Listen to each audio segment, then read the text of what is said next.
Welcome to Bistory Media. The January 15, 1966 coup d'etat in Nigeria came on the heels of political wranglings, corruption, incompetence on the part of the ruling elite, accusations and counter-accusations of electoral fraud, and near descent of the country into anarchy. But why did the coup fail, and what happened afterwards? Stay tuned. Let's get into the gist. Hello everyone. Please subscribe to this channel. Like this video if you have any value from it. It will go a long way to help me grow this channel. Thank you.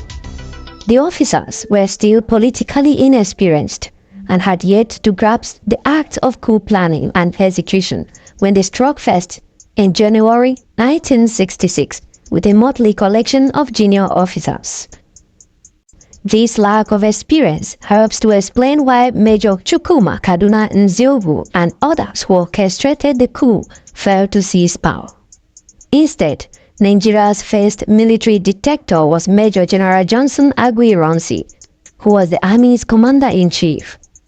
The deployment of soldiers to quell unrest, such as the Thief People riot in the lower northern region, and calls for the military to supervise the 1964 elections were two distant causes of the coup.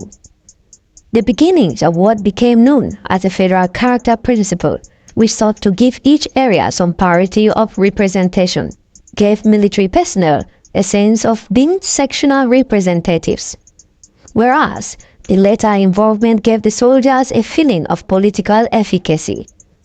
Many Northerners saw the January 1966 coup as an attempt by the Igbo people of the East to take control of the country. 6 months later, a successful counter-coup led by Northern soldiers demonstrated the extent to which soldiers had morphed into uniformed politicians. However, the immediate motivation for the first coup was widespread dissatisfaction with corruption and self-serving officials, as well as their inability to maintain law and order and ensure the safety of people and property. Nziogu and his associates were acclaimed as national heroes during the early phases of the coup. The coup's pattern of assassinations, however, gave it a partisan appearance. The Prime Minister, a Northerner, the Northern Region's Premier, and the highest-ranking Northern Army soldiers were all assassinated. Only one Igbo officer was executed. The Premier of the Western Region, who was close to the NPC, was also killed. General Aguiyi-Ironsi, an Igbo, was chosen as the country's leader. His policies and actions did little to allay the fears of Igbo domination. He failed to prosecute the coup plotters as Northern elite requested, and instead elevated Igbos to high-ranking government positions. Ironsi issued Decree No. 34 of the 1966, which abolished the federal system of government and replaced it with a unitary system. Despite widespread opposition, he claimed that the military could only manage in this manner. Given the already tense situation, this action only served to exacerbate northern worries. Because the North is less developed than the South, a unitary system might easily result in Southerners taking control of everything, as one Northern representative put it. The counter-coup of July 1966 took place at a time when Northern opposition to unitarism was at its peak.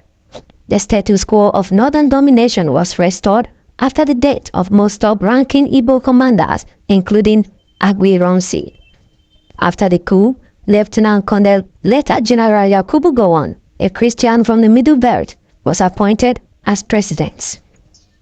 His first move was to restore the federal structure with the 4 regions and their respective responsibilities. The federal government's relationship with the Eastern region, which is overseen by military governor Colonel Chukwuemeka Odumegwu Ojukwu, became difficult. In addition to the elimination of many Igbo officers during the July coup, a massive pogrom against Igbos occurred in the northern region. Colonel Gowon called an emergency constitutional conference in September to discuss the country's political prospects. With the exception of those from the Midwest, a majority of regional delegates to the conference advocated for a confederal system to replace the federal system. The Eastern region's representatives insisted that any region wishing to separate from the Federation be allowed to do so. Increased killings of Igbos in the north, as well as rising tensions between federal government and the Eastern region, brought the summit to a premature close. In January 1967, the Conference of Military Commanders in Aburi, Ghana, attempted to overcome the differences by recommending the formation of a base confederation of regions. The Aburi Agreement, however, became a cause of dispute. In anticipation of Eastern secession, Gowon moved quickly to weaken the support base of the region by decreeing the creation of 12 new states to replace the 4 regions.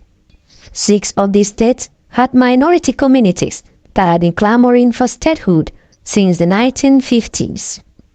Given the prospect of having their own state if the secession campaign was rejected, the Eastern minorities would not actively support the majority Igbos. Gowon was correct in this assessment. Many of the federal troops that participated in the civil conflict known as Biafra War to reunite Nigeria's eastern region were from the minority tribes. The war lasted for about 30 months and ended in January 1970.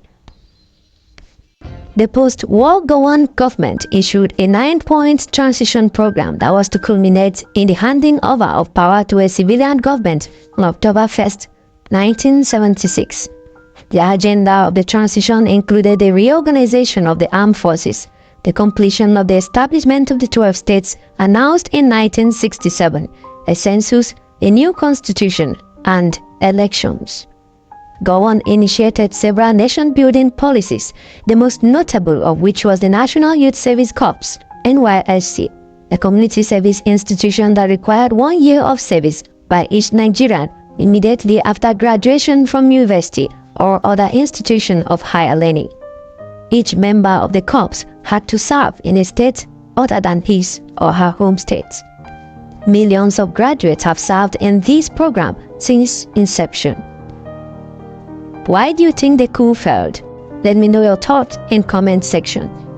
Please click the video displayed here for more information on the history of Nigeria from the 5th to the 19th century. If you receive any value from this video, please like it and share with friends and family on social media. Don't forget to subscribe to this channel and enable notification so you don't miss any of our future uploads. Thank you very much for watching. See you in the next.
Want to watch more videos like this? Subscribe to Bistory Media and press the bell icon next to it. We'll bring you more videos on the forgotten history of Nigeria and important events around the African continent, the power, and things the world should know about Africa. Thanks for watching, and until my next video, please stay tuned and cheers.